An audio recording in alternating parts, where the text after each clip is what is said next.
The Biden administration believes Iran could launch a major attack against Israel as soon as today.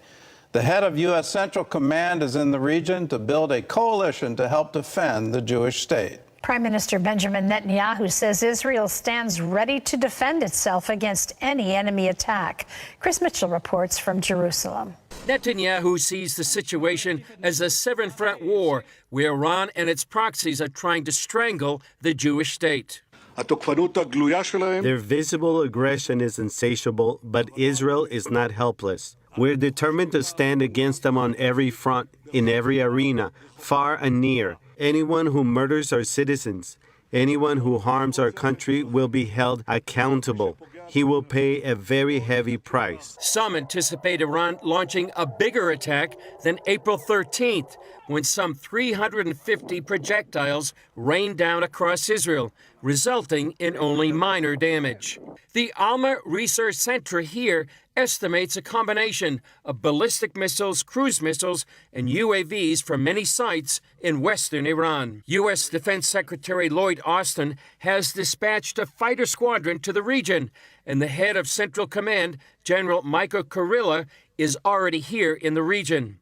Retired IDF General Amir Avivi tells CBN News Kurilla is expected to play a valuable role in helping coordinate a similar coalition effort that protected Israel in April. It enables to really assist Israel to deal with all the different threats, whether it's ballistic missiles, UAVs, or any other capability Iran might shoot at Israel or Hezbollah. And it increases dramatically the chances of really being able to secure Israel the best way possible. Hezbollah leader Hassan Nasrallah threatening maybe that he will hit Tel Aviv or other civilian centers. Do you think that threat is real? And if so, how do you think Israel would respond? If Hezbollah will shoot Israeli centers, this is a full-scale war. We'll have no other choice but to attack with all our capabilities. And I can tell you that Israel can inflict huge damage on Hezbollah and also on Lebanon overall. On Sunday, Israel's Home Front Command announced a new early warning system called Personal Message. It's a world-class system that sends defensive messages against large-scale emergencies that erupt. The alert is sent to mobile phones that are under threat, without the need for an application, and without the need to perform any action on the part of the citizen. Avivi sees Israel's war taking on great significance and far from being a local or even regional conflict. We have a Chinese, Russian, Iranian front that has emerged in the Middle East.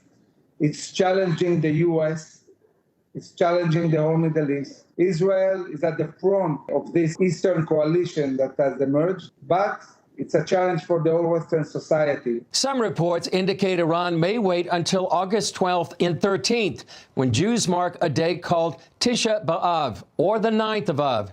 It's a day when Jews lament the destruction of the first and second Jewish temples and other calamities in Jewish history. The day ends a 3-week period of mourning known as the Dire Straits. Iran's Ayatollah has reportedly ordered a direct Iranian attack on the Jewish state. His threat comes in retaliation for the killing of a top Hamas leader on Iranian soil. Prime Minister Benjamin Netanyahu is warning that anyone who strikes Israel, quote, will exact a heavy price from any aggression on any front. Chris Mitchell reports on the growing concerns the conflict will escalate into a wider war. On Wednesday, the funeral procession of Hamas leader Ismail Haniyeh made its way through the streets of Tehran.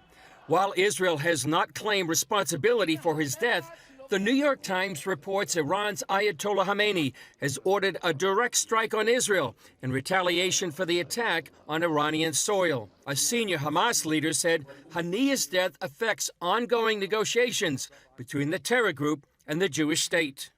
There is no point in talking about ceasefire negotiations amid bloodshed and assassinations.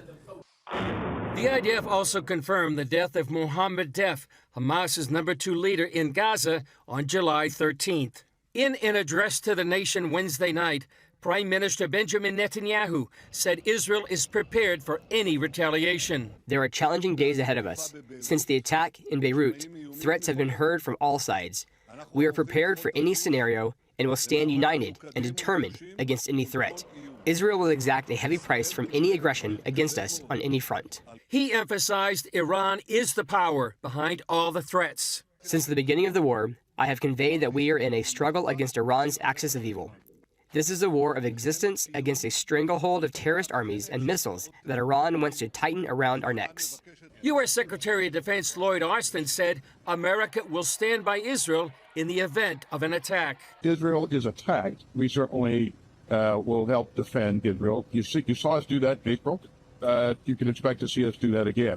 Middle East expert Avi Melamed expects a calculated retaliation by Iran. That will be, on the one hand, powerful and send a message, but on the other hand, will be very careful not to result in a dynamic that will actually result in an all-out war. Melamed adds Israel is sending a message with these twin strikes. You could read the Israeli message to Iran as one that says we are willing, able, and ready to be engaged in a whole-out war, which is not something that I think the Iranian regime actually is interested in at this conjunction, at this time. These latest crises come as Israel marks the 300th day since the October 7th attack.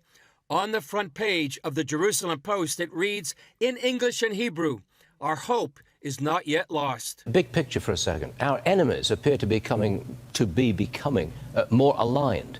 In the last 3 years, Russia, China, Iran, North Korea, they've all come together to challenge American power. We're facing a concerted global challenge.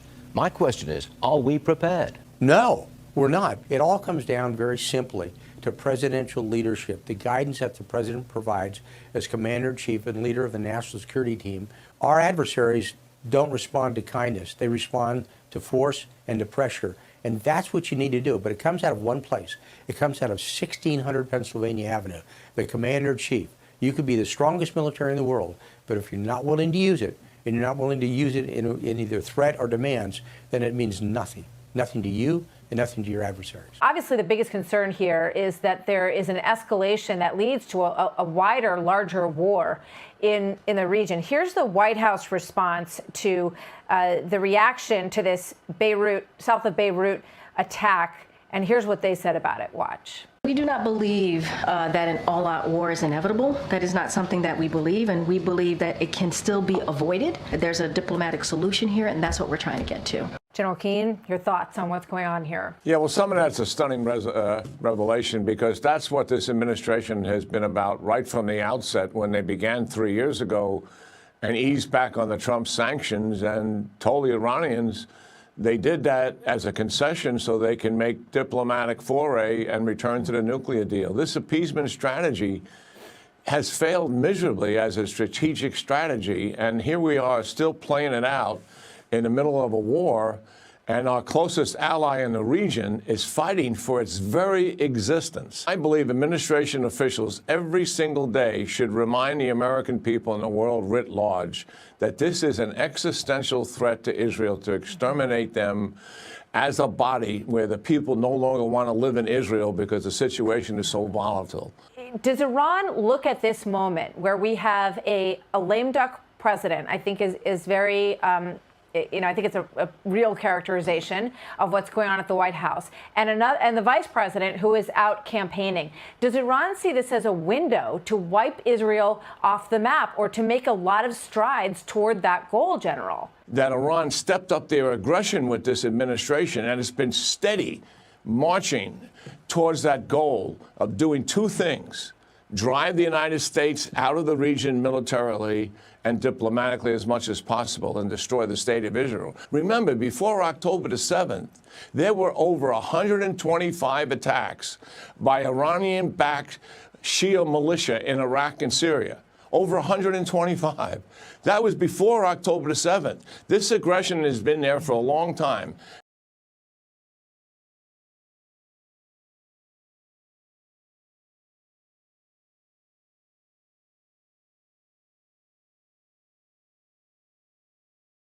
The time for the occupation to attack without response is over.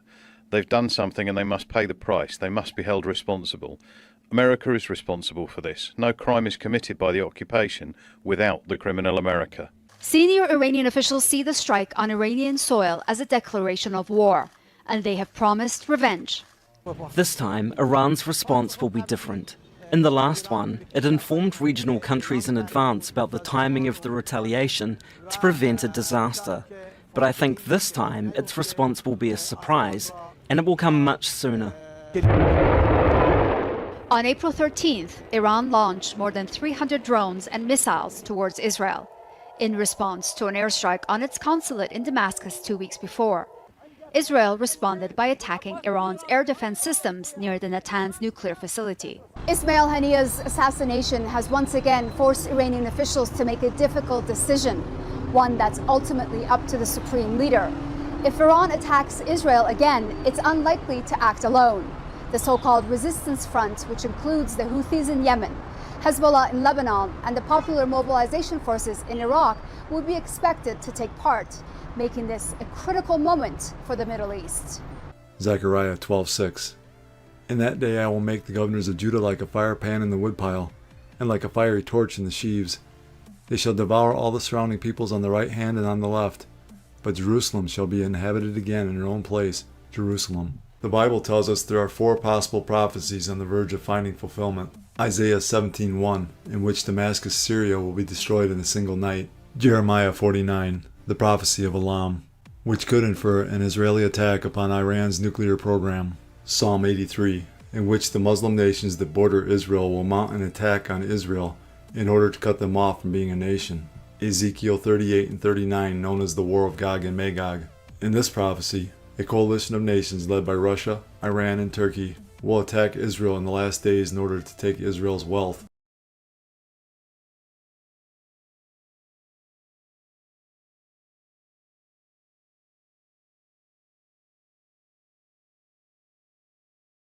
Turn our attention now to northern Israel, where there's been a series of drones launched from southern Lebanon. They struck several areas, triggering air raid sirens. Explosions were heard in the coastal city of Nahariya. At least 17 people have been injured. The Israeli army says it intercepted at least 1 rocket. Now, Hezbollah has issued a statement claiming responsibility, saying, in response to the attack and assassination carried out by the Israeli enemy in the town of Abba, the Islamic resistance fighters launched an air attack with a squadron of drones targeting the headquarters of the Golani Brigade and the headquarters of the Egoz unit in occupied Akka, and accurately hit their targets and achieved confirmed casualties. Zain Basravi is standing by for us in Amman. We'll get the latest from him in a moment. First, though, let's go to Asad Bey, who's in Marjaoun in southern Lebanon. And Asad, what does this strike suggest about Hezbollah's ability to attack northern Israel?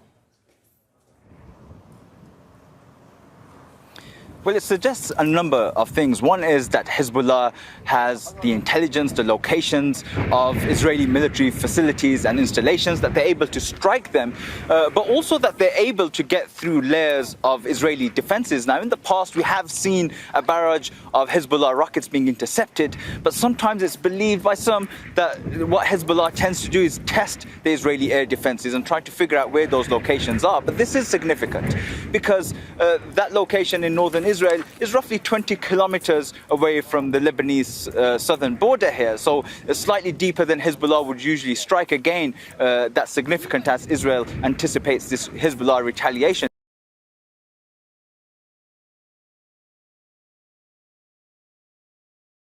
We've got obviously the Middle East on edge, and that's an understatement. The region is a tinderbox right now. And by extension, the entire world is really on edge, waiting and dreading the possible Iranian Axis response to Israel, and Israel taking out last week Hezbollah terror master Fuad Shukr, and of course, one of the top, probably the top overall leader of Hamas, the leader of their political wing, Ismail Haniyeh. So where do we stand now? We want to break that down today.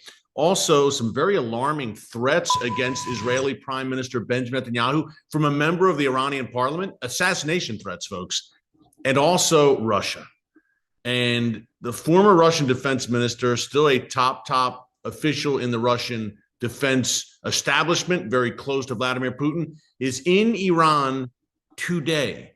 And I don't believe that's by coincidence. And I believe there are prophetic ramifications there But let's start out with the breaking news and confirming what we've been talking about for the past 5 days or so. But Israel's foreign minister, Israel Katz is his name, said today that, quote, Iran has decided to attack Israel.